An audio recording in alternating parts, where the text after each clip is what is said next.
Begin Within Ministries proudly presents Sofa Sundays with your hosts, Reverend Dr. Michelle Izuku and Reverend Jeannie Sovereigns. Sundays at 11:11 a.m. Arizona time and rebroadcasts on Mondays at 7 p.m. Mountain Time.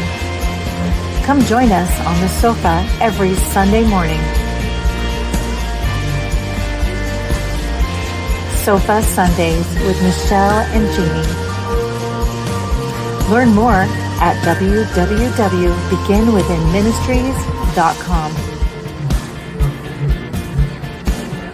In partnership with New Thought Media Network.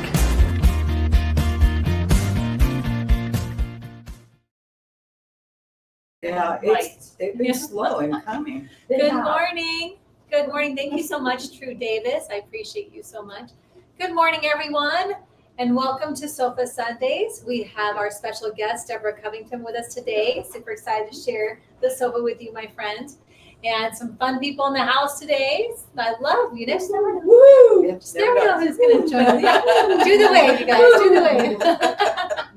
And we do miss our dear Ann Caldwell. So she had a little bit of a fall, and so she's just taking it easy. But we love you, we miss you, and glad you're okay. And I will see you next week for sure when Jeannie's back. I'm gonna have some of my coffee, but Jeannie's on. Jeannie's on. We love and miss you, Rev Jeannie. Amy also. Oh, and Amy is on. Oh, hi. And then Krista. Mm-hmm. Hello, hi everyone. So glad you're here with us today. You know, Deb and I are going to get into it in a minute. But first, before we do that, I want to let you know where we are in case you are in the area. You're never late here to the sofa. So we are at 7220 North 16th Street. We are in the home of Reverend Dr. Michelle Whittington's practice at Unleash Your Life Studios, where she does her Best Year Yet. Oh, it's your Best Year Yet. Yes. Got that right. Okay, your Best Year Yet class. She has other classes. She's also a, I don't know if she calls herself a coach, but she does coach people as well. She does like all the things. And she's the greatest mentor in my life, my spiritual journey for sure, but also in life. So if you want to check out what's going on here when we're not here, just go to unleashyourlife.us and check out everything that she has available. I couldn't recommend it more. It's always good stuff. So I'm stalling because I know I'm forgetting something.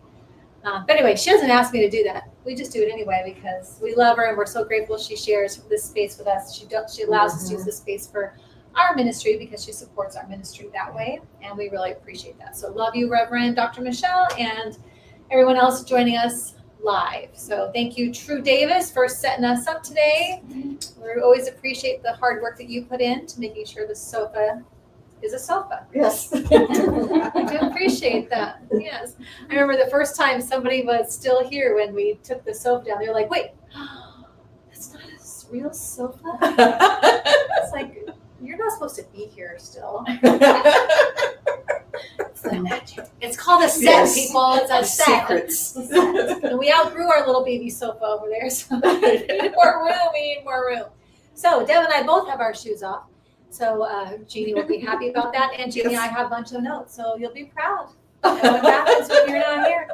I hold it down, girl. I hold it down.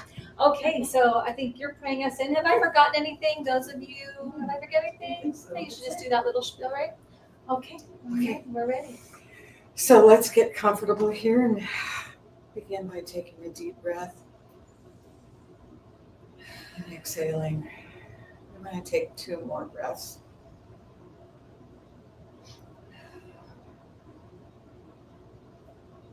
With each breath, we become grounded, becoming centered, going within,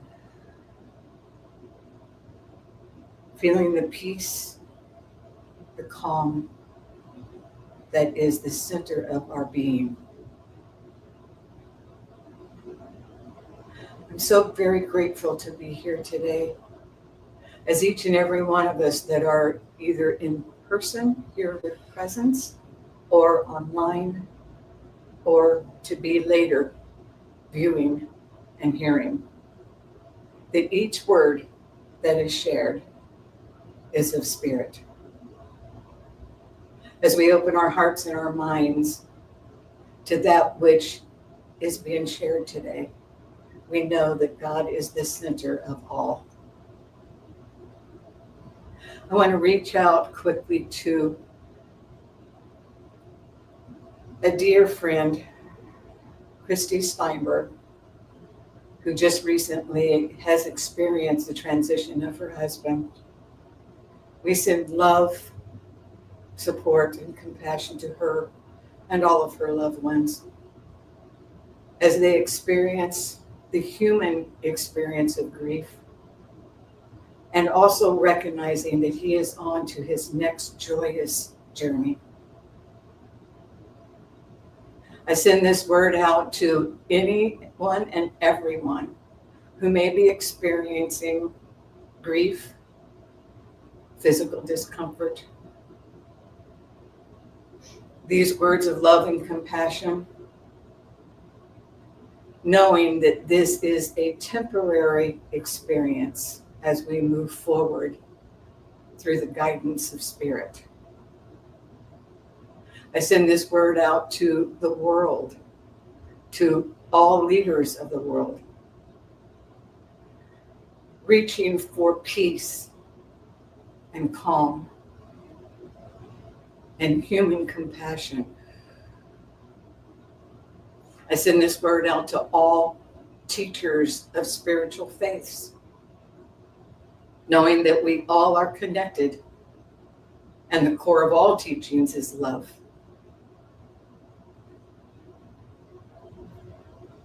And so as I state these words, I know they are true and it is already in reality. And I say thank you, thank you, thank you. And so it is. Thank you so much, Deborah, for praying us in and getting us started this morning. I appreciate you so much. Oh, yes. Thank you for having me Oh, again. This is always so fun. Glad that you're here. Yes, it always is, because you just don't know what you're going to get. Exactly. Spirits like It'll that. be wild. I don't know. I know. So, okay. We've been talking this whole month about independence and freedom, about what that means spiritually in your life now, what you're experiencing now. Today's card, those of you who are here in person, says, and I'll read it for those of you who are online, I claim my independence from any limitations, right? Mm-hmm. If we have independence, we don't have limitations. That's right. So we're going to claim that, because sometimes we forget in this little humanness thing that we're experiencing right now. We forget our independence. Mm-hmm. And I think I wrote something about that, but of course, I don't know. Jeannie, can you read your notes when you write them? I don't know necessarily. It'll come in. That independence from limitation, that thinking is more than just a positive way of thinking. You know, it sounds like I'm saying just, I'm independent from limitations, rah, rah. That's just this positive statement, but it's not, that's not what I'm saying. What I'm saying is when you have independence from limitation, that is in its spiritual act of alignment with the truth, with the law.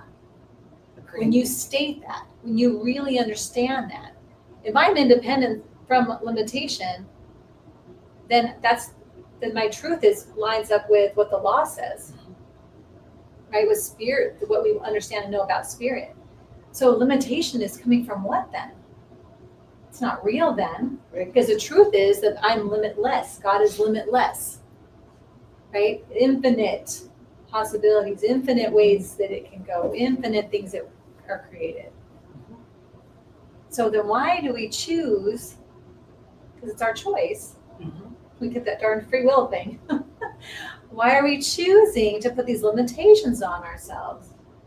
Even the limitation of being in a physical body, right? Right.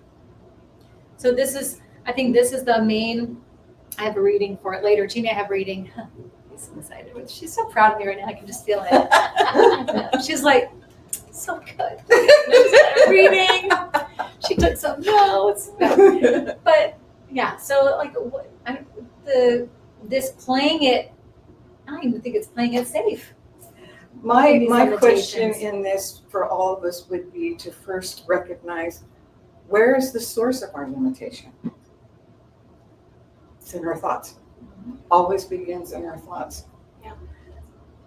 Without revealing detail, a conversation that I was just having with a congregant that has shown up made me think to myself, and she was sharing an experience, and made me think to myself, how many times have I put a limitation on my thinking because I was on the outs with someone? I was struggling with a situation, and so I just chose to avoid it, to avoid the person, to avoid the situation that the person might be in. And when that thought came to me, I went, wow, I'm taking an experience away from me that could be and probably would be a very healing, opening experience if I can remove my thoughts that are limiting me, of that I'm having this challenge and this struggle.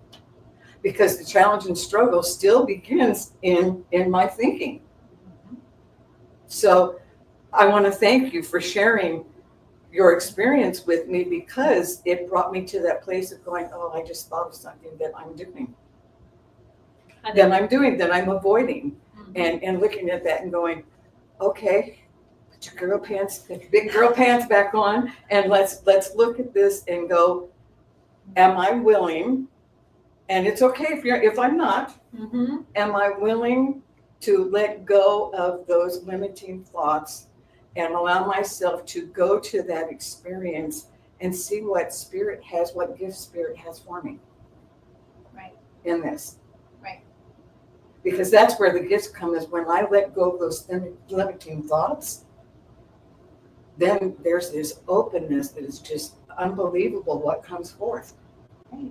And I forget that. I have forgotten it way too many times, and I've been forgetting it recently. So once again, thank you. I appreciate that. Well, I think a lot of what we experience in this human experience teaches us to do just that. Yeah. We're constantly just being taught to do that. Yes. And so I was thinking about this, like most limitation is inherited. We get it from our parents, teachers, the TV, programming that we've had. It's not rooted in truth. Right. It's not our divine truth. It's just a way of reacting that we've just learned, that we've inherited on, here's how we do this. You know, speaking about like my grandmother could ignore you forever. Even if you were sitting right next to her in the room, like you weren't even there, if she was mad at you. I can remember my grandfather, I was a little girl, watching my grandfather sitting at the head of the table. You know, we were over there for Sunday dinner, and my grandmother's in the kitchen doing her wifely stuff, making the food and whatever, and she's starting to serve the food. And he sits there and he's telling my mom on her, right? He's tattletelling on her. And he says, your mother, blah, blah, blah, and this whole thing. And my grandmother was probably in the kitchen, like, having a good time. But she was ignoring him. And I remember him sitting there, and she walked out and she served him his plate of food. She said it right there in front of him, but didn't acknowledge him at all. And she walked out, and he goes, you see?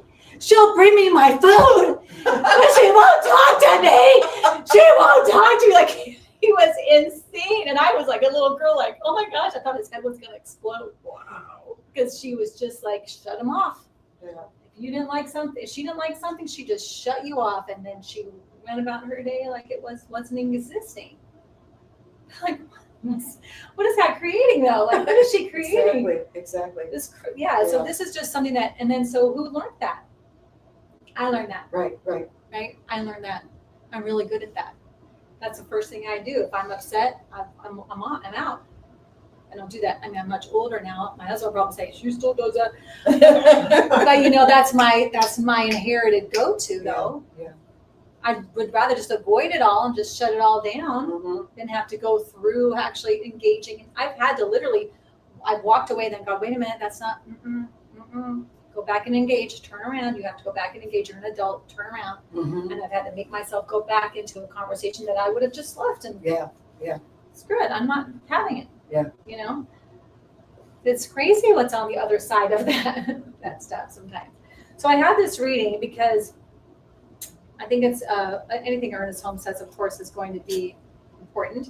But he says here on page 147 at the bottom of the Science of Mind book, he says, there is then no limitation outside of our own ignorance. And since we all conceive of a greater good than we have so far experienced, we all have the ability to transcend previous experiences and rise triumphant above them. But we shall never triumph over them while we persist in going through the old mental reactions. Mm-hmm.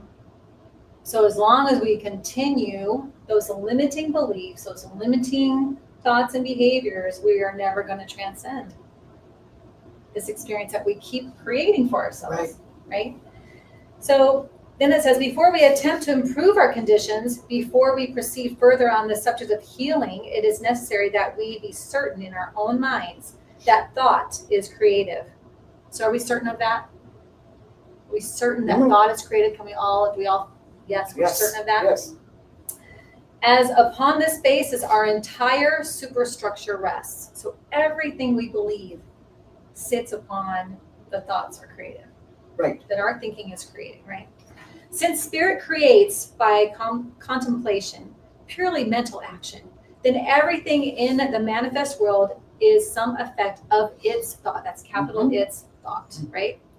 Our own minds are an expression of the divine mind and must be of the same essence. So we do the same thing. Even those little tiny thoughts that run through your mind that you're not paying attention to, that you're just habitually allow, those are creating. Everything, every second we're creating, which is a little scary sometimes if you think about it.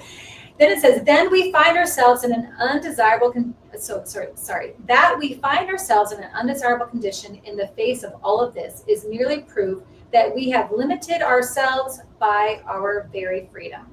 Shall we not then reverse our thinking and take our starting point, the inherent nature of mental powers?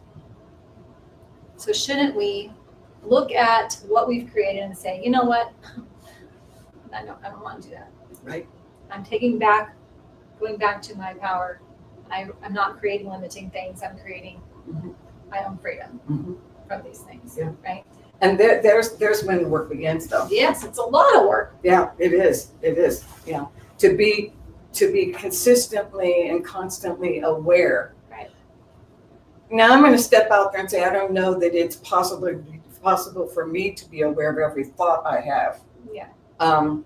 However, for me personally, what I pay attention is to what triggers me. And oftentimes people think when you use the word trigger that it means something negative, but it's not.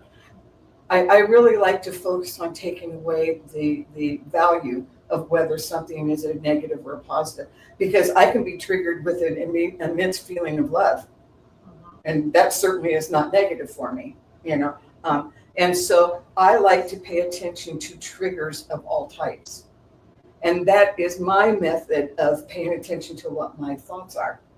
Because obviously if somebody says or does something that triggers me in a way that will create the default of doing old patterns, those are typically not the most and the highest best for me.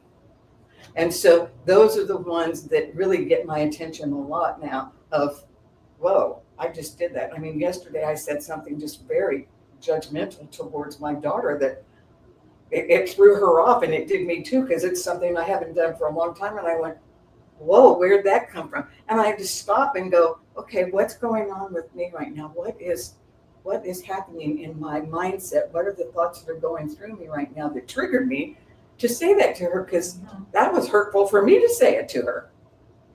And looking at that and going, and instead of beating myself up, I apologized to her, and I then had a conversation even with her of, this is what has been going on in my mind, and it has nothing to do with you. And I'm really uncomfortable with the fact that I took that and projected it at you. And so please forgive me. And I'm aware of it. And that's all I had to do. And everything was fine then from that. But it was that now that I've become more and more aware of what it feels like, those different triggers. And that's the awareness level that I think we all need to really pay attention to is what does this feel like within me?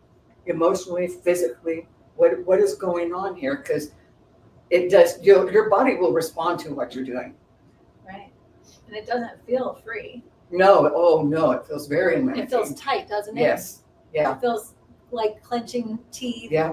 Your scalp feels tight. Remember I told you guys, like, did you ever check to see if your scalp was relaxed? I didn't know that was a thing, but that's a thing. Just want you to know. That's a scary thing. Yeah. They say that a lot of baldness comes from people that just clench their scalp. I'm like, what? And then when I read that, I was like, oh my God, Yeah. my scalp. So the tense, our tenseness. So we're like in a limited hold all the time. Exactly. Too. When I'm working, I'm like this, Yeah. everything's like, God, knock it off. Yeah. Like we live in a state of limiting ourselves, Yeah. not being in a free state, because we don't. And I'm speaking of myself as well. Obviously, we are not conscious of every thought that's coming through. Exactly. We are living just by rote a lot of times. Mm-hmm. We are not intentionally, and it's not easy to live intentionally at every breath. Right. Some things we like having this routine because I already figured out this is how I get from here to here, and I don't have to intentionally think about it because I just know what I'm doing, right? Like I just know. I know how to do the dishes. I know how to drive my car. Like I'm not intentionally like, okay, Michelle, let's focus. Exactly. Now I'm going to do this now. Right. But you can feel the difference though. Yes. If I even just thought about driving a car, and if I'm like, driving, I'm trying to get somewhere and whatever, but I'm like, I'm a different feeling than when I'm like, I'm just going to drive my car, and then look how I turn the wheel, and look, you can already feel the difference in the feeling. So it's just how are we?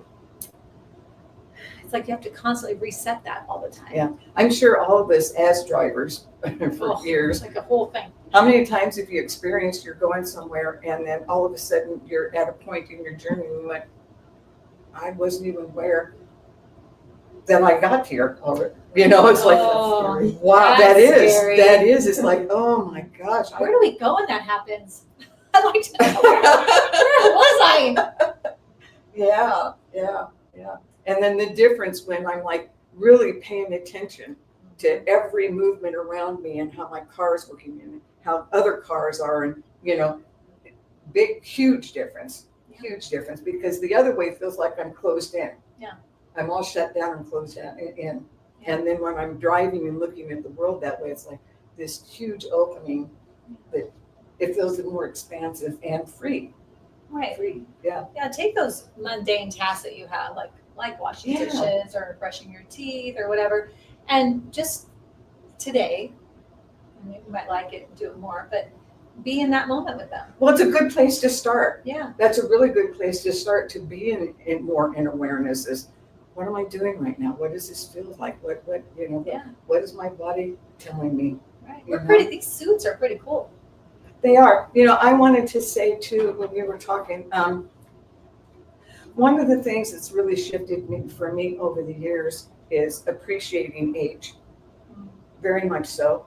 I am in the last portion of this life cycle, and recognizing that this, I hesitate to call it work, this spiritual effort and the spiritual energy that I'm putting into it now feels less effortless.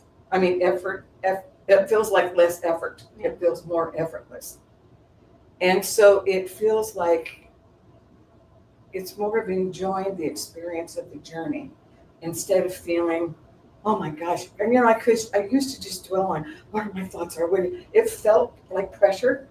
It felt like fear-based. Yeah. What am I manifesting? What am I manifesting? Right. And now it's more of a relaxed feeling of I am manifesting. And it may not all feel enjoyable, but I'm still manifesting. And it's okay. Yeah. And I think that's because of this teaching of not just tomorrow's a new day, every minute is a new opportunity. Every breath. Yeah, to have a breath. different experience. Right. You know, I have found that I've begun to remove some labels like I'm getting better. I'm going to do this better. And just relaxing with it and going, I'm just going to do it different. That feels less pressure for me than using, because to me, better still to me in my mind has a valuation to it. Right. Better or not better, better or bad. Oh, we love to do that. Yeah, Good or exactly, bad. exactly. Good or bad. And for me, it makes it, there's that, we're talking about freedom. There's much more freedom in just going, well, I'm just going to do it different. Yeah, I don't think I want to do that like that anymore. I'm going to do it different. Yeah. And so I'm not beating myself up as much. I'm not going to say don't ever, but that has really made a huge difference for me in my life, because the more I was beating myself up, I realized the more I was doing it. Right. And we've talked It's about part of the same cycle. Yes, yeah. Mhm. We've talked about how people, and especially children, but people period, will kind of act out when they're wanting your attention. Right. And I felt like this was my higher self talking to me and saying, your ego's wanting attention, that's why it's doing that. So let's give it the attention that it's asking for through loving and kindness and gentleness and being gentle with yourself. And I felt like my ego stopped acting out as much because No, it's of like it. a child. It comes from that Yeah. child place. And it's very easy just to say to it, thank you so much for the awareness that you're scared or worried, or I'm taking big steps and you don't know how to handle that. Thank you so much for the Yeah. awareness, but I've got it. Exactly. Don't worry, I've got it. Yeah. I'm an adult now, I've got it. And if I don't, I'll shift it. Exactly. I'll make a different decision. It's okay. Exactly. Thank you so much for your awareness and your work. I appreciate you, and I thought I'll take it from here. Yeah, that's it exactly. Yeah, that's easy to say. Not always easy to do. No, but it it's is not. Easy to say. It's not. Yeah. Yeah. Yeah, because when we've learned this, a lot of us came into religious science or into these other new thought teachings later in life, right? So we've already been pretty well programmed as a default mechanism of limitation. Just even labeling things, that's limiting everything, Yes. right? We just label everything. We have these little second thoughts that run through our mind. Even that little that couple that got busted for cheating on the Instagram. You see that? Mm-hmm. It's all over the internet now. Yeah, One moment can change your life. one moment can change your whole life. But everybody's got their little opinions and their judgments and whatever. And it's like, before the grace of God go I. Now, I've never done that.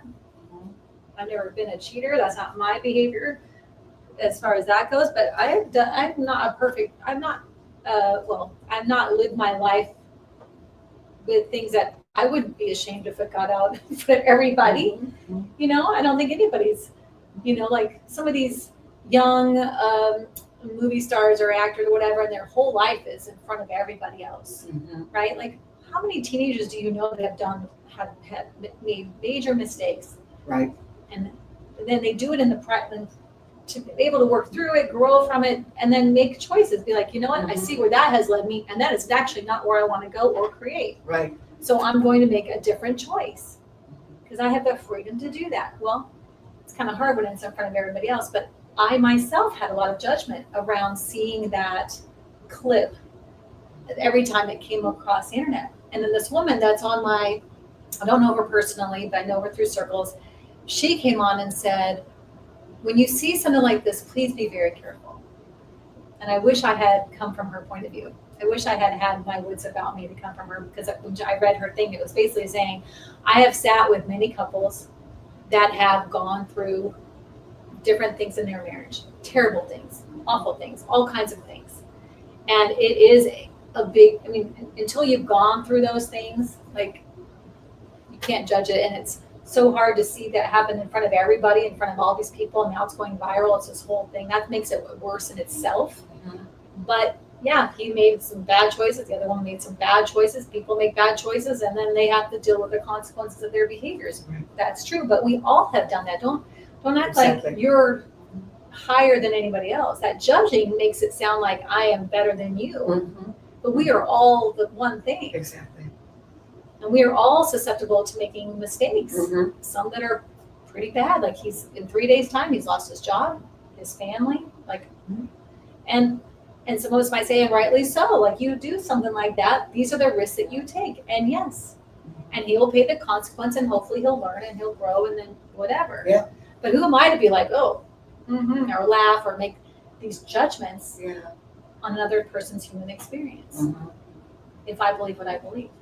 So then the same thing as saying something to Nicole that was out of your character. You're like, where is that Exactly. coming from? Exactly. It's a protective, it's a mechanism, it's a habit that I've learned. Like, oh, good, you get busted, and I'm over Yeah. here, right? Yeah. Yeah. So it's looking at this whole experience as it's a system of choices that we make Mhm. every single breath that we take. And a lot of those choices that we make, we're not intentionally making them. We're just reactive. Right. Reactive. Someone makes you feel good, I'm reacting. Someone makes me feel good, I'm going to hang out with you some more. Someone makes me feel good, I'm going to whatever, you Right. know? Or you make me feel bad, I'm not going to talk to you now. Or you make me feel like we're just reacting. We're not intentionally going, hey, what are you doing? Mhm. Why are you having those feelings right now? Where's this triggering for you? Yeah. Because who teaches that? Other than if you're going to a spiritual community, but where do we learn That's this true. as children? Like That's to true. deal with some of these.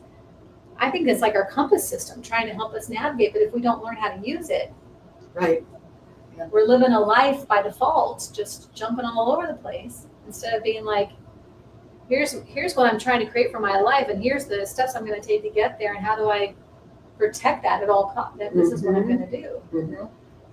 So that was a little enlightening for me to see her post and then to look at myself and be like, wow, okay, where are you? You know, in one that, of the you know? things that I realized, and it just reminded me of what you were saying, was that it came to me yesterday when I was processing what was going on with me. Judgment is fear-based.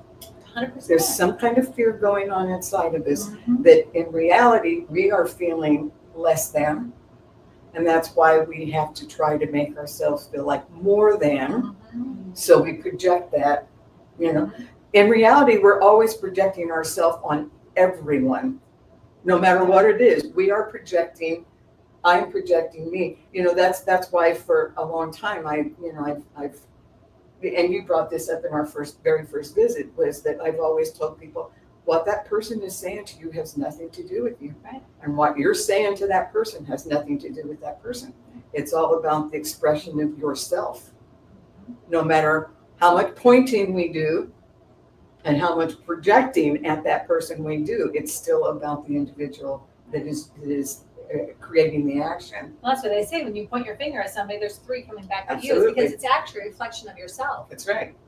So when you're looking at it now, I've had multiple partners that have had affairs on me, right? So I've Mhm. experienced, so that already was a wound for me, already was a thing that I harp on, like, I don't like that. Like, Right. why Right. can't you just be on, you don't want to be married anymore, just don't be married. Like, Right. why are we doing all this? Why sneaking around? And I think it also bothered me that they were in a suite with everybody they worked with. So everybody was in on it. Everybody was okay with it. That whole thing, I think, just bothered me. Uh-huh. So yeah, I want them to get theirs because I was like, yeah, let's expose that. That's awful, right? Yeah.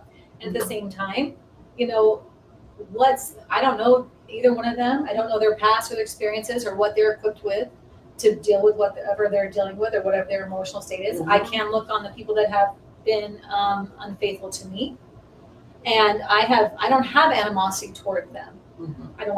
I would never be with any of them again, obviously, but I can see the patterns of their own life. I can see the inability to be a faithful person, the inability to whatever they needed in order. It takes a lot to be in that space Mhm.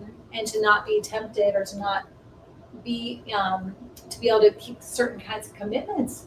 There's a lot going on in the world, and you have to protect against things that you are committed to. So if you're committed to creating a different life for yourself, if you look and you say, well, I do have some limiting beliefs, Michelle, and I don't like any of these limiting beliefs. Okay, then what are you going to do instead? Well, I'm going to do X, Y, Z. Okay, what's your plan around that? Because I will tell you, it's going to seem difficult because this is weaker than the other behavior Right. that you've had.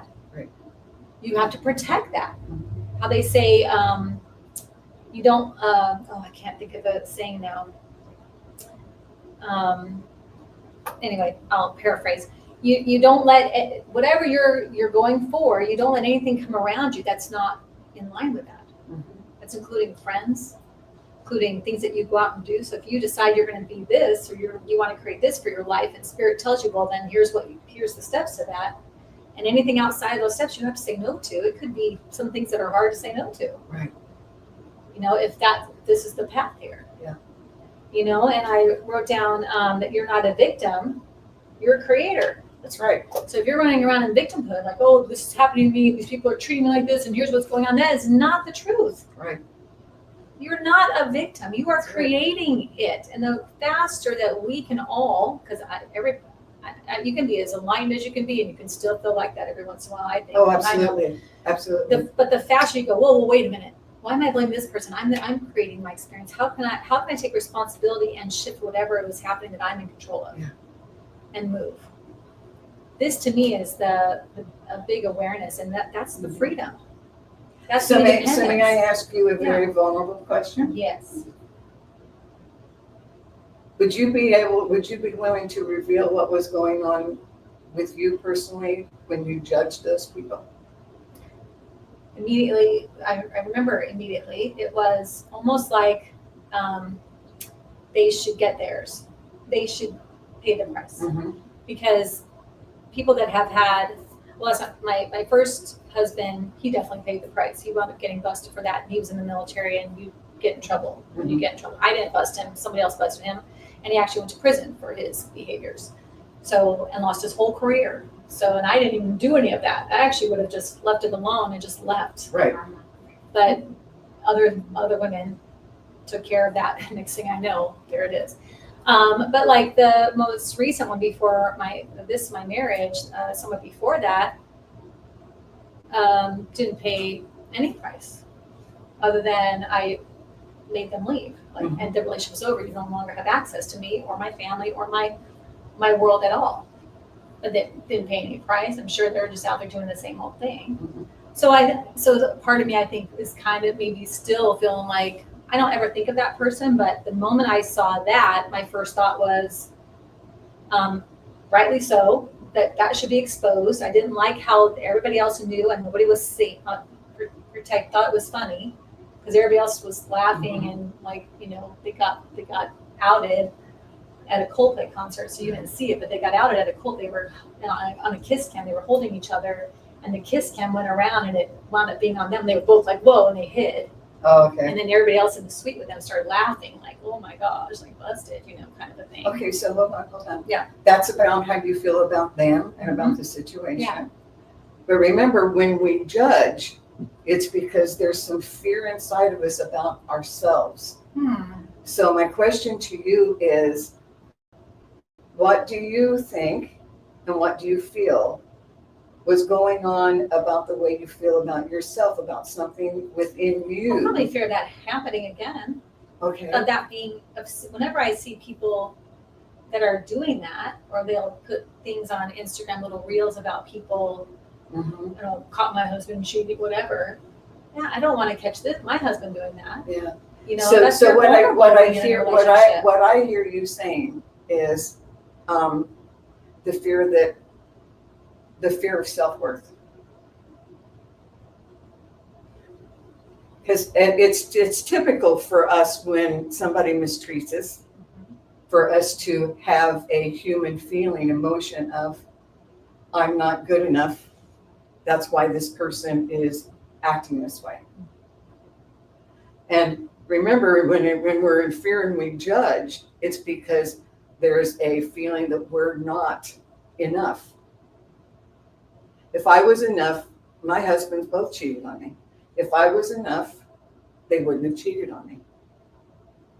That's the victim consciousness. That's where the fear comes from. But I really wanted, because there was a real depth to what you were saying that was more than the experience of what happened. So I don't feel like that's like not hitting it for me, but you're saying something and I keep getting a little bit of it and then it goes away again. So like I'm trying to grasp what is that feeling of it's not enough, but like letting it happen again. Like, you know what I mean? Like, Mhm. how could you allow that to happen? Yeah. Or how could you,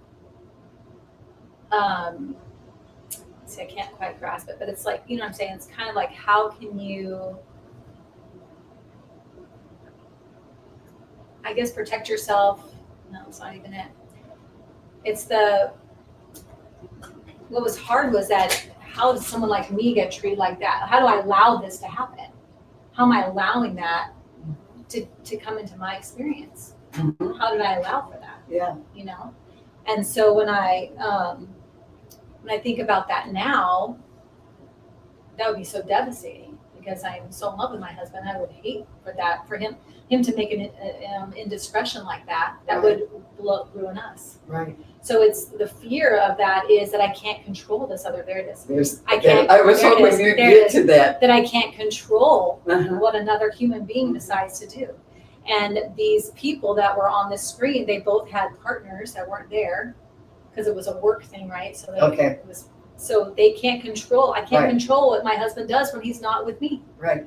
And that's a very vulnerable, scary thing because It in my is. past, the men in my life, except for one that unless I don't know something, did things, got away with things or Yeah. tried to get away with things that would directly destroy us if it came to light. So it's Well, incredible remember- to me that people make those choices. Mhm. I just think they're not intentionally thinking. I just think they're following, this feels good, I'm unhappy, or I feel certainly. unfulfilled, I'm not Certainly. thinking, I don't think they're Certainly. full, or they think that, I don't know do they think they just won't get busted? I don't know. I don't think it's even a when the fault most track of the record time. is everybody gets busted at some point, Yeah. you know what I mean? So what are you willing to risk all that, everything over here for what? You know? But it is, I think it's more primal than that. I think it's something inside that just feels like they're not having the right attention or they need more something. Mm-hmm. And oftentimes the spouse at home has gone through a lot of stress and growth and things, and it's not as fun and light anymore. Right. So you find someone that's like lights you up and whatever. Now you put that person in this environment, it's going to be the same thing, but you've forgotten. Yeah. You know, and I just think so. Yeah. So it's the fear of I just can't control the other people. All I can do is be me and move how I move. And if that person makes that choice, I have to trust that I'm going to be strong enough to deal and move through whatever comes. Yeah. And it is hard. See, remember, it's in the ego where we get the false perception that we can have control. And it's also in the ego. The ego is always going to tell us that we're not enough. Because if you were a stronger person, you would have had more control. That's what the ego that type of verbalization. So it's coming I'm still coming to the point of it's still about self-worth that the ego is feeding us that we're never going to be enough. The ego, that's its purpose really, is to encourage us to want to be more. And so when we allow that fear that it feeds us to get in the way, that's when judgment takes place. And I don't think most people take a real honest look at that, and go that hit me in the face yesterday because we were in a situation. I'll just briefly share it with you. I decided to purchase one of those combined washer dryers. Yeah. It's all in one unit. Yeah. My washer and dryer are working fine. They're old, but they're working fine. And I told myself, this is a huge growth for me. I told myself, I've been working so much and working so hard, and I don't spend a lot of money or time in allowing myself to just have something that I want. I've gotten into the pattern in my life that there has to be a level of need to it.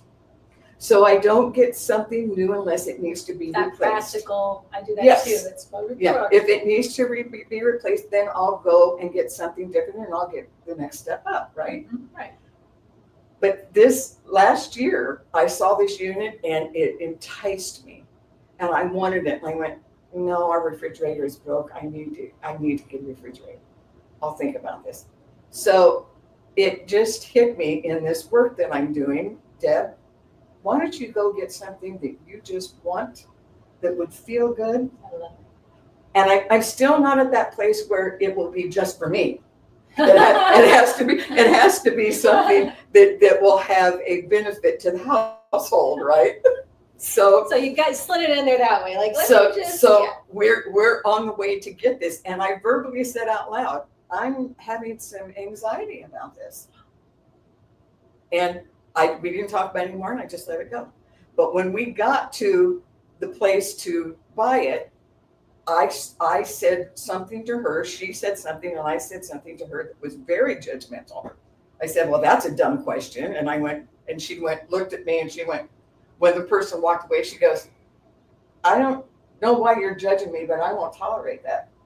And thank God my daughter is so open. And I went, whoa, you're right. You're right. And I had to think I can't about imagine that. you ever saying something like that. I know.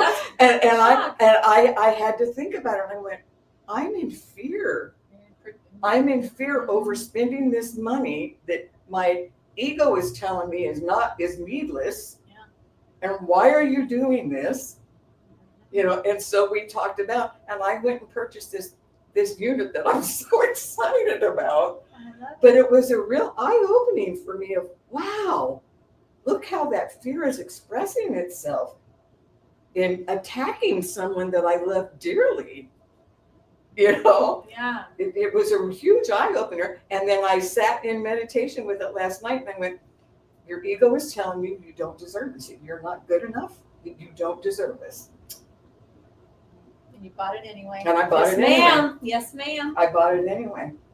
So this is a huge, for me, I believe a huge growth for me. And I think it can be for other people too, because I don't think most people are aware that that's where it's coming from. It's so deep.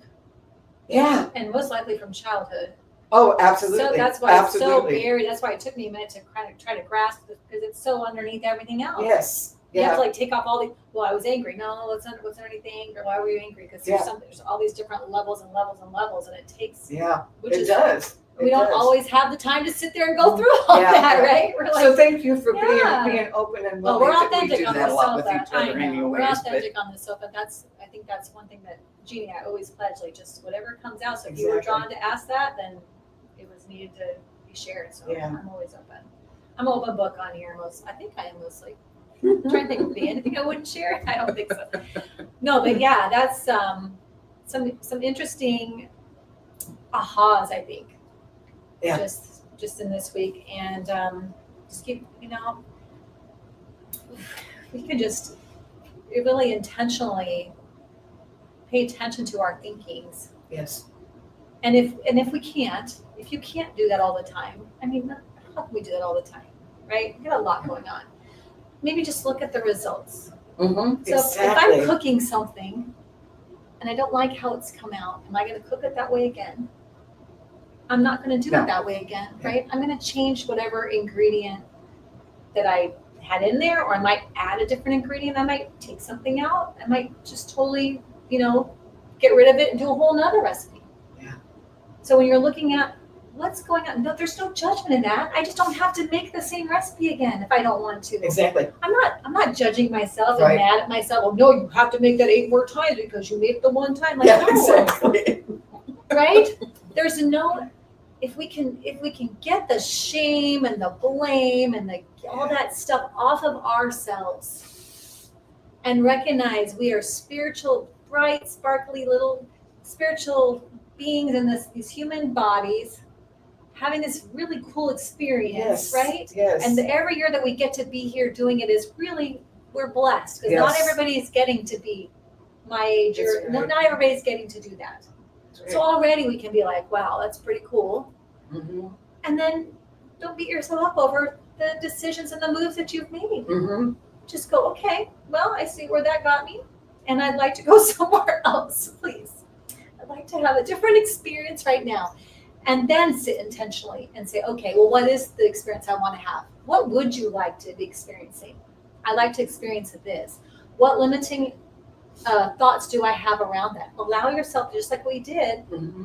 You saw how it took me a few minutes to grasp what it was, right? So don't expect you to be able to get it right that second. Maybe you need a friend that can be like, well, what's the next thing? Or what's the next thing? Maybe Yeah, you need someone that can help you. exactly. But find out what are my limiting, although sometimes you say the thing and boy, those limiting beliefs come in fast, don't they? Oh, yeah. Sometimes they come in Yeah. fast and heavy. That's true. And if you can write them out without thinking, Mm-hmm. know that you'll look at it in a minute, but let's just dump it all out, right? Yep. So they can get them on paper because you want to look at those things. Mm-hmm. Then say, okay, so here's my limiting beliefs. How do I reframe them so that I can move in freedom? I can move in independence of them because these are not my truth. These are not true for me. Mm-hmm. I want to move in truth for me. So the awareness is half the battle. Just being aware of what am I saying? Where am I operating from? And then flip it over to how do I, what's my truth? And now I'm going to move from there toward the thing that I want, right? Or that experience I want. Yes. And that's kind of like this little formula for getting yourself from where you are to where you want to be. Mm-hmm. And I didn't say add shame in there. I didn't say feel bad about it. I didn't say be mad at yourself. None of those things come into play. There's plenty of things in the world that are trying to punish Yeah. it. We don't need to do it There's ourselves. enough of that. There's enough of that out there, right? But yeah, really, if you could do that, it'd be nice if we could do that all the time. But if you could even say like Sundays, you say, okay, I'm going to watch stuff on Sundays. I'm going to get spiritually fed. And I'm going to take an hour for myself. And I'm going to say, how did last week go? Mm-hmm. What did I like? What didn't I like? What do I want to change? What do I want to keep? Make the new recipe for next week. Figure that out. And then move with that. Even just a week at a time. Maybe it will get to be a day at a time. I don't know. But maybe if you just intentionally said, this is my time for just me.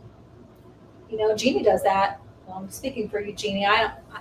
She takes, loves to get in the bath. She can't do it right now, I think, with the knee. So I'm sorry to bring this up. But she usually has a lot of her own thinking time and her own, in a bath, which is there's intentional time there. Mm-hmm. So if you could find do you like candles? I used to do it I would do a mask, and then that was you leave a mask on for 20-30 minutes, that's all you need. Mm-hmm.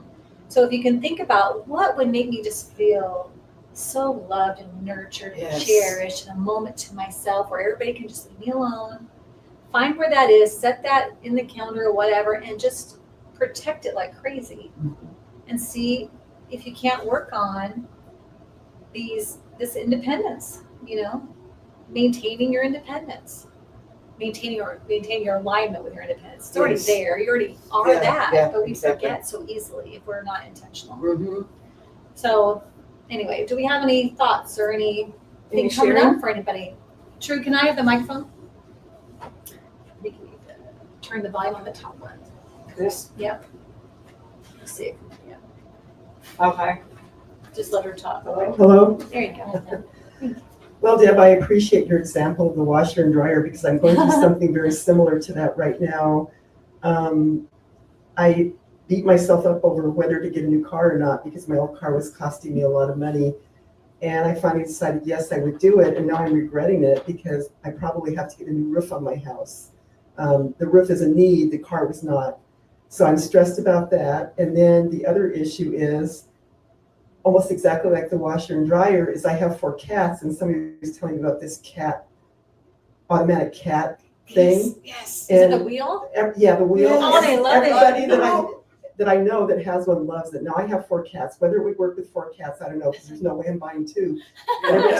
But now that I've looked it up on my phone, I keep getting blasted with all these ads that I keep thinking over and over. And now I'm going, I can't get that and a roof and a new car. So I'm struggling with how to balance this out and not be worried about the finances and that sort of thing. So I appreciate that other people went through the same struggle that I did. And I'm just trying to figure out how to deal with it. But I appreciate that example. Thank you. You're welcome. Thank you. Do you have any? I can share. Love it. There's lots of stuff firing off for me, so I'm in the perfect place I'm supposed to be today. Thank you, ladies. So I think it's like the control. I resonate with the control when I think about somebody else in the judgment, and I'm a rescuer of other people because I don't want them to feel the pain that I've had. So I will project that in a way that I'm going to rescue or help or save someone. And I have somebody that's been dear in my life for many years, and I can rescue no longer. So it's the judgment of allowing that. I have really no control over somebody else's actions, beliefs, thoughts of me and my choices that I'm making. because of my moving, this person is becoming unhomed and doesn't have an option at the moment. And it's just really hard because I feel like, how can I control? What can I do? But I have to take care of myself. Yeah. And whatever it's the look of, because I did see that it's like the look of, for me, I have looking good programs. I want to look like I'm perfect, got everything put together. But really, if you get to know me, my life is kind of in a little bit of a storm, a tornado right now. And it's good, but it's still like a muck. And I really want to rescue other people, but I find it's judgment. I'm really finding judgment of what their life experience is, of their choices. They're an adult, they're a person, they're on their spiritual path. So what is it about me that I'm not focusing on myself right now? My critical You moment. got it. You got Because it. I'm switching a business that I've been talking about from some time, because I talk about it until it's ready. Well, it's here, and I'm moving my home, and shifting from this friendship and so many changes. But I want to make everything look good. I want everything. I want to control it. Yes. I want to control it to be good, and it's going to be good, and everybody's going to be happy. Well, sometimes it's not. Sometimes it's hard, and it's feeling those feelings. So I'm working on the Joe Dispenza, be aware that I'm aware. Yes. And I'm aware of it, but I still want to fix it. But I'm like, no, I'm aware of it. I want to fix it, and that's not mine to do. And I'm experiencing from where I'm moving other people's judgments towards me and their expressions. I'm like, this is not about me. What is it I'm bringing up in them? Because I'm making choices in my life that's good for me right now. Good. But then their expression of what it is. So it's the cautionary of who do I share with? That's that, Yes. like you said, when it's a safe Yes. friend that will hold that space and know it's coming from love and care. And who it's not those people that it's good to share the things, because sometimes they'll just, love everybody. But I'm in this point in my life that no, it's with the discernment, but it's really, how can I let go of the control and set myself free? Because I put limitations on, it has to look like this, because it's my own safety mechanism Yes. to survive and not have me feel. The core of it all, which I realized last night, is abandonment. Oh, yeah. I don't want to feel abandoned. Oh, yeah. And I have been abandoned in so many ways of my life, and I don't want to feel abandonment, and I don't want somebody else to feel it. So I feel I'm abandoning someone, Yeah. but I have to let them have their experience. So it's really, what is that freedom? I'm putting the shackles on myself, and there is no control. It's just being and allowing and knowing that Source God has everything in divine timing, and it's all going to work out. But how am I? That's My right. perception looking at it. That's How right. am I seeing it? And I always say, and I've done this before, it's like if I'm in a situation with somebody says, I want to hear you, I share, it's a 6 and a 9. You're seeing a 6, I'm seeing a 9, but I want to hear and understand what your 6 is coming from. Yes. But I also want that same, because we're looking at the same thing, but we're coming from our internal child, our internal wounds, our internal experiences, and really have that. So this is a huge week, but knowing that I can surrender and not have judgment and just allow and focus on myself. You say Yes. the finger and 3 back. It's a pivotal moment to focus on me Right. and not worry about how I don't want to hurt other people, but other people might get hurt. And that's for them to process That's right. and for them to experience. So thank you for this. My wheels are on fire with just the holding space and what I need to do to stay in my truth. I So thank you. love that. Thank you so much Yes. for sharing that. Yes. And one of the things I've learned in my own personal journey and having to deal with other people being intertwined with my journey is that when I am in my true state, so when I am aligned with my truth and I make my moves from there. So sometimes when I'm moving from like my future thinking, my worry, my stress, my fear, or from my past thinking, feeling bad or being angry or whatever, and then the person that's intertwined with me, right? We kind of move together, this kind of thing. But as soon as I get back into alignment with my truth and I'm making moves that are for me, right? And they freak out about that because we've been codependent. But the only way that they will ever move the way that they also need to move is if I hold my space and not succumb to that. That's their shot. That's my doing that for myself gives them their shot at going, oh, I'm not going to stay intertwined with you. They're not saying that, but they're feeling that disconnect.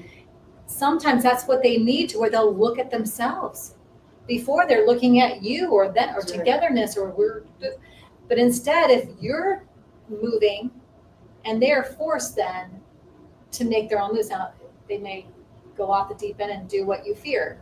They may instead go, what am I doing? And they may move. But the only shot they have of that is if we stop that commingling. We stop that behavior. That's their shot. So that's the most loving thing you can do, actually, is get into alignment and then move the way Spirit has you move. That's the most loving thing, even though it's hard. I've seen it time and time again. I've coached people through it with partners, with siblings, with parents, and just said, if you could hold this, let them jump around and lose whatever. They're going to come at you acting like you're the worst person in the world. They say all this stuff. Let them. Don't react. Don't give that energy back. Just love them. They'll eventually stop and go, wow, if you don't attack me back, if you don't do any of these things back, then it's not you, it's me. Yeah. And it's me. Oh my God. My daughter had a situation with a friend. So Lyric's only 14 years old. And when she was 12, she had a situation with another girl that she told the other girl they couldn't be friends anymore because this girl was constantly starting these big arguments, like just flying off the handle. She was kind of a little bit abusive verbally, just, having all these problems. And Lyric decided she didn't want to be friends with her anymore. And then the girl became really mean at school and stuff. So Lyric finally told me what was going on. And I said, well, and she said, well, and this, she's crying. And she goes, and she just says she just wants to be my friend. And if I would just be her friend, whatever. I said, well, do you want to be friends with her? She says, no. I said, okay, honey. Then she's going to have to go through whatever she's going through. As long as you do not engage, don't be mean back. Don't be talking about her to other people. You stay true to what you know for yourself, that we cannot be friends if she is like this. This is not a good friend for me. And hold it. You don't need anybody to agree with you. You don't need anybody to pick you over her. They can all be her friend. In fact, I would tell everybody, you can still be her friend. I don't want to talk about her. I don't bring your gossip to me. You need to stop all of that.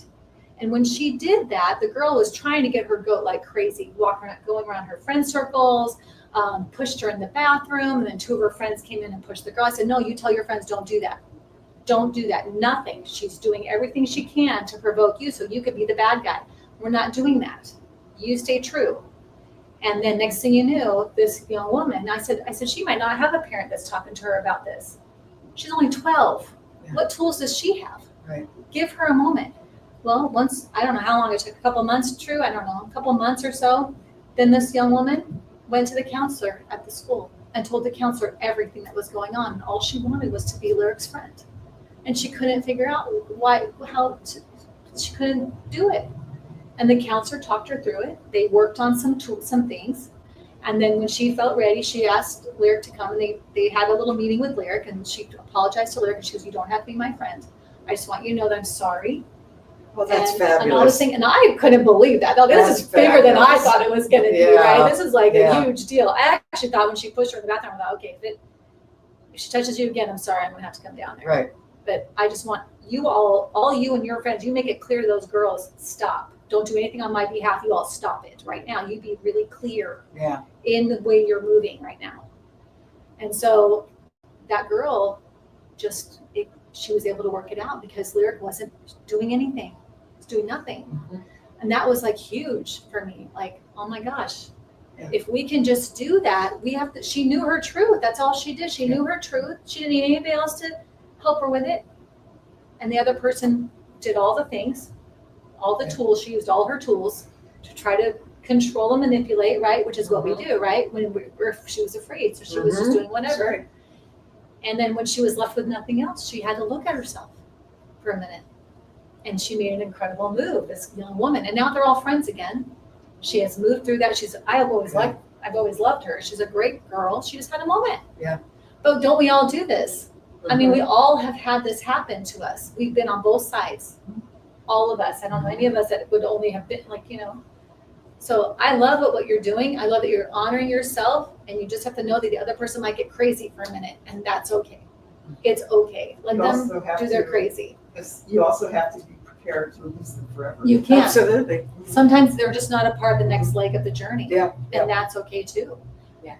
The only shot they have is if you're honorable to your path. That's the only shot that they have. It was the first time I ever had that experience. I recognized, like, wow, like Mhm. that's the most loving thing we can do, is be honorable to our path That's right. for everybody else. Mhm. It's an incredible It is. situation. So I love what you're doing, and I love that you're taking care of yourself. You so deserve it. You have such a gift that other people need from you, so you cannot be doing these other things because it's a limiting, it's holding you back. So the more that you release, the more you're going to be doing what you're supposed to be doing, that your heart has been yelling at you about. Absolutely. And I love that for you. So you need support. I mean, if this situation gets uncomfortable, reach out, because it can feel awful Yeah, it sometimes, It can. Yeah, but good for you. The only thing that I want to add is, this thing about control. Because of the change in the world and with all the technology and instant messages that come to us now so instantaneously, it feels like we're living in a world that's completely out of control. Yeah. And so that tends to make you want and feel that you have to have control in your own life. Yeah. And this is the most important aspect. I believe that this is happening to bring us deeper into the awareness that we aren't in control, that the higher power is the one in control. And that's the most difficult thing to sit with. So Say it I one just more want time. to Say it one more time. that because I believe that because everything is the way it is right now, where it all feels like it's so out of control, Yeah. because we're consistently getting hit with messages that say to us, it's out of control, Yeah. everything's Yeah. crazy, that we want, the ego is saying, I have to have control, there has to be some control somewhere, and so I have to have control of my own life. But I believe that there's a deeper, bigger message to this that's going on by the creator, a deeper meaning of it's this way so that you will understand and realize and surrender even to the fact that none of you are in control. And there's a higher power that's at work here that's in control. And that makes it the most uncomfortable and difficult place to sit with as well too. So I really want to encourage all of this, and because unfortunately, I'll tell you, you're not the only one going through this type of stuff. Yeah, right. Yeah, right. We all- And so for all of this, I think it's really important what I said before, to be gentle with your ego about this. Yeah. When I say yourself, I'm really be gentle with your ego about this, because it can drive us crazy. We're all out of grace. And make us feel like, no, I have to hold on to this control. I have to, and get desperate for it almost at times. And that's when things just fall apart, because we aren't in control of it.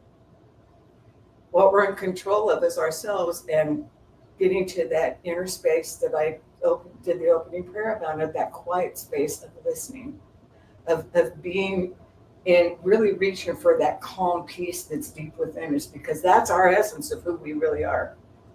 And to reach for that so that we can hear the voice of God, the voice of the universe, whatever you want to call it, that feeds us through our intuition, that tells us what our steps are to take, that's in flow and in alignment with the creator that is in control. Yeah, so it really takes a lot of effort to be gentle with your ego. A lot of grace. Yeah, Lots and lots of grace. That's a key word there. yeah, Gentle and grace. Yeah. And then knowing that oftentimes we perceive what we think should happen, what we put out there, what our goals and plans are. We all want to, part of our visioning, and we vision what we want it to look like, all pretty and neat with a bow. And we may not get that That's right. as the answer to what we're wanting. We may receive another way from Spirit to move through, because it's always that or something better. Mm-hmm. And even though we don't deem it as better, it maybe doesn't have sparkles and, all of our fun friends and Mhm. whatever, we might label it as a bad thing. And if you remember the little fable of the guy with the farmer guy, right? If we can move, we're having the monks here on the 23rd. And if we can move through with that grace of, here's what's showing up and what am I here to receive from this? Exactly. How am I growing in this? I tell my husband oftentimes, sometimes things that happen, if it pushes me to my spiritual practice, Yeah. I call it good, Yes. right? It may feel awful, but that is when I get in those moments, my retreat is to my spiritual practice. And oh my gosh. So is that good or bad? I mean, how can you label? I don't know. But we are in control of our response to what's happening. We are in control of our thinking, and that's the reflection we're going to receive. And then, but God is moving all the parts and moving all the things, and just, we don't have that full big picture, but we, Yeah. you know what I mean? But we exactly. certainly can choose through our, independence to move in alignment. Yeah. Stop fighting it. Allow whatever different ways that it can come. Mhm. I think it's important for us to remember too that as creators and manifesting, we're always, in order to create and manifest something, we're always disassembling something that was. That Yeah. has Oh my been. gosh. Oh my gosh. That's a good one. And Oh. remembering that, and one of the things, I took a grief class at the last church, and the thing that he said that didn't dawn on me at the time was, we all experience grief frequently. Yeah. We're not even aware of it, but we all experience grief because when we're disassembling something, we're letting go of something, and there's a certain amount of missing that we feel in that at some level. Maybe Right. it's just shallow level, but there's always some feeling of missing something that because it was working for us at the time. Right. That's why it was there. And when we disassemble it, it's like, oh, yeah, okay, there's something new, but that's gone. So it brings us to that place of the importance of really recognizing how important it is to live in every moment now. Live in the now. Live in the now. Yeah. This is what I'd like, but this is where I am right now. Right now. And that can happen next, or it can be something better. And if you sit here and you hate everything, Exactly. I'm sorry, my friend, you're just attracting more things you hate. Yeah. You've got it. If you want more things to love, and you want to, you've got to love right now. Yeah. You've got to find it for whatever is this right now, or you're just attracting more of the same. It's a conundrum. I don't know how to get around so it. in a way, so in a way, you're even grieving over the fact that you're not going to be rescuing this person anymore. And that they won't be in my life anymore. Yeah, exactly. Exactly. But we can even grieve over things that we were doing that we recognize at a point, it's not healthy for me anymore. Yeah. And instead of grieving, you flip it around and say, I want the highest and best is happening. Oh For yeah. both of it. The energy's different, right? The energy's like, Yeah. I'm so excited to see what happens next. Yes. Yeah. What Yeah. Spirit has for both of us as we move through this. I mean, you could have a friendship. We don't know. Yeah. Stranger things have happened. I didn't think those two would be friends again. And Yeah. they are fast. They're good. It's good. Yeah. So who knows? I mean, life, as long as we're here on this planet, stuff can change. That's Things right. can move and things That's can right. change, One thing you can count on: Yeah. change. And that we don't know what that's going to be. That's And there right. you go. Oh That's my gosh. So anything else? Do you have anything else, Debbie? No, Got a but question? Jeannie mentioned it for you to mention the chanting for the members. So spiritual club partners, listen up. I sent an email out about the 23rd. If you did not receive it, you need to let me know.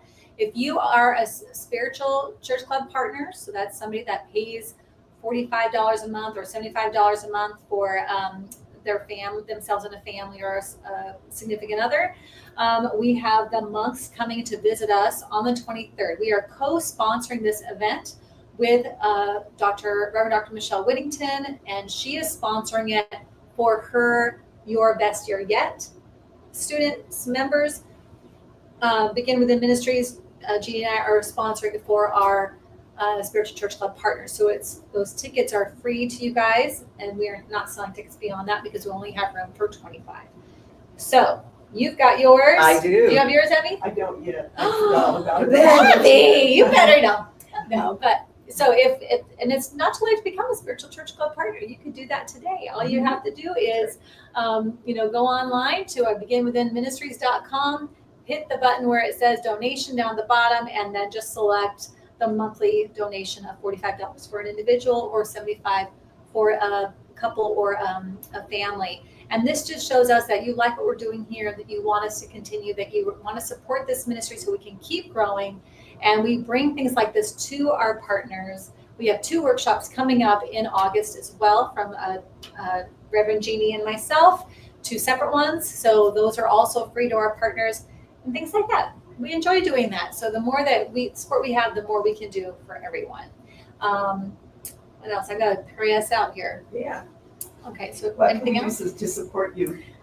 So I just said that. I think about the did scripture. you? Yes, Sorry. but we always would appreciate sharing our feed. So if you see us on the YouTube, if you go into Sofa Sundays group on Facebook or Sofa Sundays on Instagram and you see us there, please share it with others. Let people know we're out there. Comment, put gifts on our things so that the algorithm says, "Ooh, something cool's happening right here. Let's put it out there." They'll share it too. So the more that you can help us, the better. We really appreciate that. We love what we're doing up here and want to just build this and grow the community for all of us to benefit from.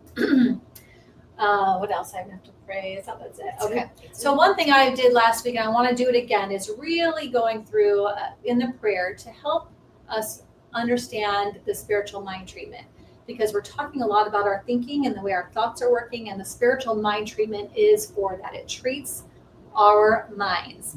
We're not begging God for stuff. We're not, hoping and praying that God helps. No, God already is doing what God does, right? We just need to align with that. So it's really treating our own mind because we are creating through us. And so the first step is always recognition. So if you'll close your eyes and take a big deep breath, and in your mind, recognize there's only one power. But when I say there's only one, it doesn't mean one like the number one, like a single small little thing. It's big and it's massive. It's unlimited. It's infinite. And I see it as the universe just racing with stars and going in every direction forever and ever. I see it just glowing, and Jeannie would say sparkling with glitter and all of the things. It fills me up. It's so massive, so powerful, so beautiful. It is everything. Everything is made of this one thing. It is all there is. It is limitless. It is expansive. It continues forever and ever. And as we recognize this, as we feel the up leveling of our spirit, as we recognize this about spirit, we unify with that understanding. This is the second step, unifying that because there is only this one thing. That is what we are made of. We also are limitless. We have infinite possibilities available to us as we are creators, as we create from that God stuff within us. God moves in, as, and through each one of us, and we create from that, which is God, which is source, which is that sparkly, effervescence, bubbly stuff inside of us. And it's so exciting. It's so amazing. And from that knowing, from that deep place within me, I speak my word. And this is the realization step. I speak my word. I realize that from my truth, I realize what I say, what I think, what I put out into the world is already done in the mind of God. I just need to allow it. I need to allow myself to experience, to align with it. And as I allow myself to be free, to be independent of fear, to be independent of limits, I know that anything I want to create is there for me. I need only align. I know that my wild imagination just shows me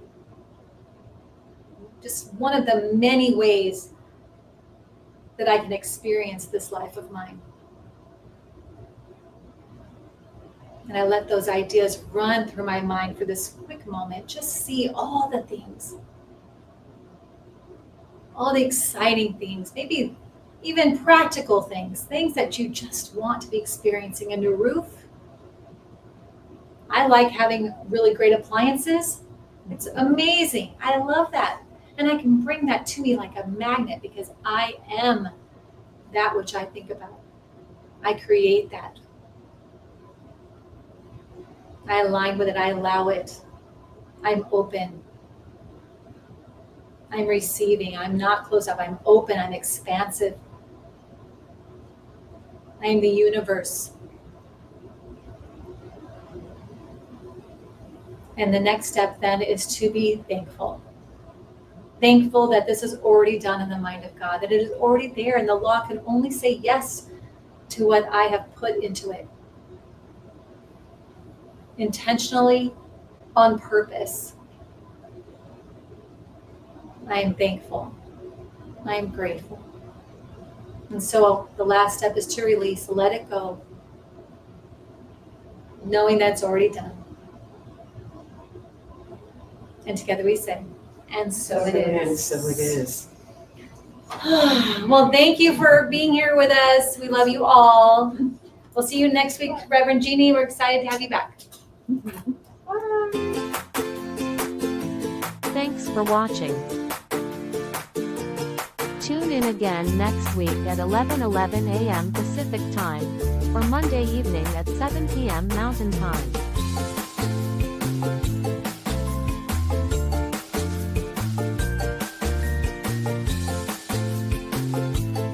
In partnership with New Thought Media Network.